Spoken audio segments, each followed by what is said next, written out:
Skittles. Hey, what's up, guys? Welcome back to the channel. So, Abby Shock, right? I do not think that this woman knew the kind of can of worms she was about to open before she attacked Greg Doucette on his diet advice, which she then tried to disprove with her advice based on videos she cherry-picked information from to try to disprove him with her advice that was specifically meant to only go against the actual information she cherry-picked from him. Still with me? Obviously you guys are, because clearly you've seen the videos. Who hasn't seen the videos yet? Actually, by the time I'm making this one, I was about to film it, and then Coach Greg posted his second video, and while I was watching it, I was actually talking to him on Instagram because I said, Greg, I'm making a video on this chick. I think you're gonna like it. I am triggered. There was another video of hers that I watched on intuitive eating, which we're gonna discuss today, and I sent him the link, and we went back and forth a little bit, just kind of talking about it, and he said that he made 3 videos. So there's actually a third video I haven't seen yet that I'm gonna go see. However, I don't think there's gonna be a fourth. I don't think anything is gonna top the Jeff Cavalier scandal in terms of how many videos Greg made, but who knows? Maybe somebody will come out and he'll top that. But yeah, I bet a lot of you guys even know that I talked to Greg on Instagram, but I do. There's no bad blood between us. In fact, actually last week, I was watching a video of his where he was in the tub in the very beginning with his girlfriend, and it was gonna be like a full day of eating for her. And I sent him a message on Instagram. I said, hey man, I said, you know, it looked like that laptop was plugged in on the side of your tub. And if it is and it falls in the tub, you're gonna die very terribly. And so he responded and he was like, oh my God, had no idea.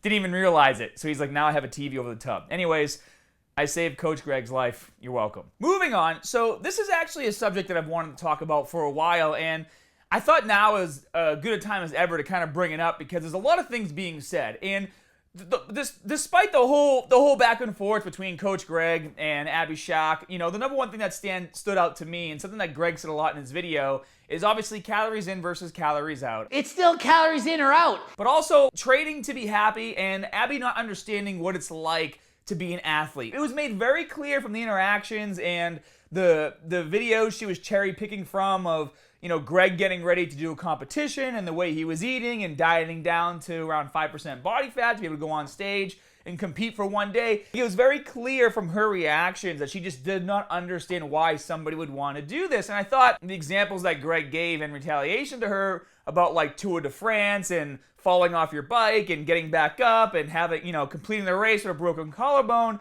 And he's just basically saying, you don't understand what it means to maybe strive for a specific goal, right? When you compete in a sport or bodybuilding or climb a mountain or go hiking or do an obstacle course, you do it obviously because there's passion there and it's fun for you. But if you don't have the kind of mindset where you like to accept a challenge or push your own limits, then there's no way you're going to be able to understand why somebody goes to the gym or why somebody eats a specific way and specific meals all week long. And you also can't understand why that actually might be enjoyable to that person. For me, for example, I maintain a relatively low body fat, you know, probably sitting around like 12 or 13% right now, maybe a little lower. I've been doing more cardio. But anyways, I eat the same thing typically Monday through Friday. It's just very easy for me to do that. And I've done that my whole life. And then that way on the weekends, if I feel like binging or if I feel like having a drink, I can do that and I don't feel bad because I know in my head I ate super clean 5 days out of the week. I'm still gonna eat pretty clean on the weekends, but if I wanna have a margarita with my wife or something like that, it ain't gonna kill my diet because I'm still working out and I'm still being active. And the video I watched on the intuitive eating, what gets me so frustrated with it is that, you know, there's all these organizations. The biggest one mentioned in there was HAES, which stands for Health at Every Size. And she made the distinction that it's not healthy at every size, it's health at every size, which I always thought it was healthy. And there is a difference between that because you can be a bigger person and be healthy still. You can be bigger and be healthy, but the disconnect when you have somebody like Abby Shock who's not an athlete and doesn't know what it means to compete, and not just in bodybuilding, just sports in general. Like I didn't hear her once talk about, you know, when she was randomly pulling all these studies out of her ass, which I hate, by the way. I know I put studies, obviously, in my videos, especially when I did my nuclei overload video. Obviously, there were studies there, but though the studies that I picked, I tried to pick from a wide range of studies, not just the ones that are going to fit my narrative, okay? And I tried to pick from people who are very well respected, like Brad Schoenfeld, when I was doing that video. So obviously, backing up data with studies is something good, but when you're doing a video, you're like, this 2012 study said blah, blah, blah, blah, blah, blah, blah. It's 8 years ago. 8 years ago. 8 years ago, I gave very different information on my YouTube channel. But watching her video on intuitive eating, first of all, after watching the entire video, I still don't even know what the hell intuitive eating really means to people on that side of the spectrum, okay? It seems like whenever you watch a video that talks about like obesity and health at every size and all this stuff, what you end up getting by the end of that video is a bunch of fluff and bullshit that's supposed to make you feel more comfortable and sleep better at night. I am not in a larger body, so as an ally, really my job is to listen. If you want to wake up every single day and not have to take responsibility for your own actions and your own inability to get motivated, then you should watch her video every morning, because you're going to feel great. You're going to wake up, feel like shit, like, oh man, I should probably, eat a little better. I should probably exercise a little more. Maybe take my health a little more seriously. Or, oh, you know what? I'm going to watch that Abby Shock video real quick. That'll get me pumped up and make me feel good and go about my day. And the disconnect here, guys, is people who are not into fitness, people who don't understand what it means to train for a specific goal and to push your limits, our mindsets are very differently, like polar opposites. And I feel like that's why there is so much disconnect when people make videos about obesity and being healthy and taking better care of your body. Because when you're coming from this side of the spectrum, or we'll just say the exercise side of the spectrum, you know that if you exercise and you eat properly, like the weight will go away. It's just like Greg says in his videos all the time, calories in versus calories out. I've said this in my videos all the time, calories in versus calories out. My wife and I, we watch Naked and Afraid all the time. One of our favorite shows to watch. There has not been one overweight person that has gone on Naked and Afraid and not lost weight. Period. Why? Because food is more scarce. They're forced into a caloric deficit. Not one person. They all lose weight, every single one of them. It doesn't matter your genetics and all these other factors. All it comes down to is your strength as a person and how strong of a mind you have. Most people, I hate to say it, they're sheep. That's why our country is in a shitstorm right now. Too many sheep just doing what they're told to do and not having having the ability to think for themselves. And when it comes to the term obesity, in Abby's videos, like she talks about why that term is so bad. The origin of the word itself feels insensitive in that it is literally translated to mean to eat oneself fat. And she starts like regurgitating all these studies where like if you call somebody obese, that actually hurts their psyche more than, not telling them they're obese. These people think that when you're in shape and healthy and you're a trainer, they really think that we go up to fat people in the gym and we tell them they're obese as a way to hurt them, and then like we move on with our lives. I've told lots of people they're obese. I have. When I worked in a gym as a trainer, I would literally have a sheet and it would show different body fats, but I wouldn't tell them they're obese. I would say, listen, John or Abby, we went over your weight, we went over your health, went over your habits, why you decided to join the gym. It says you want to lose some weight, you want to get and take better care of yourself. After testing your body fat, you're really high. You're in like the obesity level. That's where you are. But I can help you. I can help you come down from that level, and I can help you and show you how to eat correctly and how to exercise and make this a part of your lifestyle so that you stick with it and you keep doing it forever. Guys, most of the clients that I train, I only keep them around for like 2 to 3 months max. Unless they want accountability, then they'll stay longer, but it's at a reduced price, obviously, because I'm not hard, like on their ass as much as somebody who I'm trying to teach things to. But most clients that I have, probably about 80 to 90% of them, I drill as much information into them as possible so that they can do it on their own, because that is why people fail. And Abby talks about this a lot in her video. She's like, yo-yo dieting and weight fluctuations, and that's why obese people, actually have more health issues because they get into yo-yo dieting and their weight management goes up and down a lot. For one, there's the problem of weight cycling or yo-yo dieting, which is very common among people in larger bodies who are constantly on and off weight loss diets. Do you know what that says to me? That just tells me that this person that was looking for guidance was fed a whole lot of bullshit, diet advice that doesn't work, and they weren't taught properly how to exercise and incorporate dieting and exercise into their lifestyle. And diet can mean a whole lot of different things, right? But what diet means to me is literally just meal plan. When I put someone on a diet, it's not that I'm telling them to eat less. In my mind, I can put you on a diet for muscle gain. I can put you on a diet to maintain, and I can put you on a diet to lose weight. What am I really doing here? Calories in versus calories out.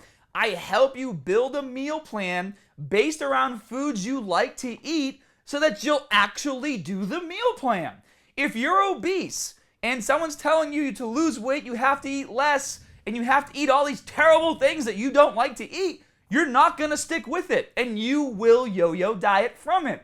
If you're giving an exercise routine that's a one-page PDF with exercises that you really don't know how to execute properly, you don't like, maybe you have injuries, maybe they hurt you, maybe you're a little too overweight in certain movements you can't do yet, you're not gonna stick with it because you can't do it. When you work with a fitness professional who's actually good, what they're gonna do is give you a meal plan and a workout program that you actually like and can do and can progress with, so that you make fitness a part of your lifestyle. But when you start, being a part of a movement and you try to basically, make people feel comfortable, and you use words like honor your hunger, respect your fullness, power and permission. These are basically just trigger responses so that when you're starting to realize that you need to make a change, they just chant these, and then you feel better about yourself. And then instead of, having some fruit, you go and have a brownie. And that's another thing she talks about. She's like, you don't have to take away, brownies and cookies. If you want to have that, you should have that. And I agree. You totally can. I just told you guys earlier in the video. If I want to have, a drink with my wife, or if I want to binge on a few things, I do it. There's no reason why I can't, because 80 to 90% of the time, I'm doing things the right way. And then when I decide to have a snack or a reward, then that's when I have it. If you want to have cake, brownies, cookies, or whatever, you know what? Have it as a reward after your workout. Start teaching yourself that rewards are good, and that rewards like candies and cookies and cakes and things you like actually taste better after a workout because you feel more accomplished. And it literally just comes down to instilling values in people who maybe necessarily didn't grow up with the right environment, to learn how to eat correctly, to learn how to exercise correctly. Maybe they couldn't do sports. Maybe their parents never took the time to bring them to join a dance team or a soccer team or football team or something like that. Maybe they were too afraid. Maybe they were made fun of as kids. There's all these different reasons why people don't like fitness or get into fitness, or maybe they just don't like it in general. And that's fine too. And nobody is saying, and especially not me, nobody is saying that you have to be lean and ripped in order to be accepted in society. And that's one thing that Abby talks about in her video that I did not like, where she just always pushes this narrative that, we live in a society that you only are able to do good things and move up in society based on how you look, which we know isn't true. You should know that I believe it makes total sense that you want to lose weight. We live in a society that is completely obsessed with a specific body shape and size, and being thin affords you so many luxuries in that environment. There's plenty of people of all shapes and sizes at all different levels of society with all kinds of power. Of course, there's people that don't have power too, but those people are also all shapes and sizes. I think in 2020, it's time we kind of push past that narrative and stop using it as an excuse to remain obese. She even said something that I thought was even more ridiculous than other things previously mentioned. Instead of saying someone is diabetic, hold on, what did she say? Instead of saying someone is diabetic, we now call them person with diabetes, because saying you're diabetic is harmful to your psyche and it's going to make you feel bad. We are just being taught to no longer use the term diabetic and instead use the words person with diabetes so as not to label somebody as their disease. Not once in my life have I worked with a client where I've asked, do you have diabetes or are you diabetic? Did they ever get upset about it? Not once! I didn't even know that was a thing until I heard her say it in that video. And talking about the title again, intuitive eating. Let me ask you guys a question, and I want real answers down in that comment section below. How can you be intuitive about something that you clearly don't know anything about? Okay? It's not like these people all of a sudden have the ability to tap into the Akashic record and pull all this information down out of nowhere and know how to eat correctly. Oh, I'm gonna intuitive eat. What does that mean to most people? What it meant to me, even after watching this video, I still didn't really understand what it meant. What it meant to me was like, if I'm hungry, I'm gonna eat whatever the hell I want to eat. And I'm gonna be intuitive about it. I'm gonna sit here, I'm gonna meditate, and be like, do you want protein, carbs, fat, or Skittles? Right? But seriously, how can you tell somebody who's obese, how can you tell them just to eat intuitively if they don't know how to eat in general to begin with, which is why they're obese, right? There needs to be some sort of structure in place to follow, to learn what it means and how it feels to eat correctly. A lot of my clients that I work with, I would say maybe 10% of them continue to log their food in the meal plan app on my website because they just like doing it. But for most of them, and myself included, I don't log my food anymore. I've done it for so long that I visually know if I've eaten enough food for the day. Why? Because when you eat the same stuff all the time, you start to learn things like portions and ratios, right? Like I can look at meat and be like, that's 4 ounces. That's X amount of protein. Look at this little thing of carbs. That's X amount of carbs, right? I can just kind of figure that out in my head without even really thinking about it. And for someone who like me, and someone like maybe a lot of you who have been eating a certain way and following a meal plan for a set period of time, you probably have the same intuition when it comes to getting your food out of the fridge, putting it on a plate, and then eating it. If your goal is weight loss, we're gonna eat a certain way for a few weeks, and we're gonna track how you feel. Do you have enough energy? Do you feel sluggish? Are you sleeping well? Chances are, if you don't have enough energy and you're feeling sluggish, not sleeping well, you're probably maybe in too much of a deficit. Because maybe you're losing weight, but you feel like absolute dog crap, and we don't want you to feel like that. We want you to feel maybe a little less energy because you're eating a little less than what you're used to, but we still want to make sure you're able to progress. Now, if you're seeing 0 changes in your body, or maybe your muscles, if you just started working out, your muscles are starting to feel a bit better, a bit stronger, but you're not really seeing any weight loss, none of the body fat's coming off, then you're probably eating at a maintenance level. But if after 2 weeks you've gained some weight and visually looking in the mirror looks like maybe you put on a bit more body fat, then we're probably eating too much. And it's literally this range of like 500 to 600 calories that you're playing with once you figure out what your base calories should be. And then that's how you move forward with a meal plan. But this culture of healthy at every size or whatever, they try to make it seem so difficult to take care of your body that most of these people just don't want to do it. And it's not because of the information we're giving, it's because of the information their own organizations are giving. And they're giving them excuses as well. And when you give somebody a handful of excuses, they're going to use them all, and they're not going to want to better themselves. Isn't being obese bad for your health? Don't these people need to lose weight? First of all, I know we see a lot of headlines and research linking higher weights to disease. However, it's really important that we distinguish between correlation, which is what that is, and causation, which we can't prove. At the end of the day, this is how I think. I think about functionality. Is my body functional? In a life or death situation, if the world imploded tomorrow, would I be able to survive? And if I look at myself and I feel like, hey, I'm strong enough, if I'm getting chased, I can jump over a wall, or I can actually run for longer than 30 seconds to save my own ass if something ever happens. Like, maybe that's just me. Maybe it's because I'm a dude and I'm very active and I like obstacle course racing, stuff like that. But I kind of think real life scenario. To be at a healthy weight, for me, doesn't mean you have to be ripped, you have to be shredded, but you need to at least be able to survive if something ever happened and your ass is on the line. That's just how I think. I don't know. Maybe I'm crazy. Maybe not so crazy. Like I said, the country's kind of going down the tubes. You might want to be able to run longer than 30 seconds, come November. Just saying. Moving on, that's my 2 cents on this whole thing. Would love to hear what you guys have to say. Overall, gotta give her credit. Gotta give Abby credit. Maybe she should have done a little more research first and saw the Jeff videos before she decided to cherry pick some information and attack him. And, obviously she's chasing the clout. I'm chasing a little clout here too, whatever. I think she's probably going to lose subscribers more than gain some from that. Hope you guys have a great day. If you want some more videos to watch, you can check them out over here. If you're looking for a free program you can take to your gym once it opens up again, guaranteed gains right there. And as always, more good stuff coming soon. See you guys.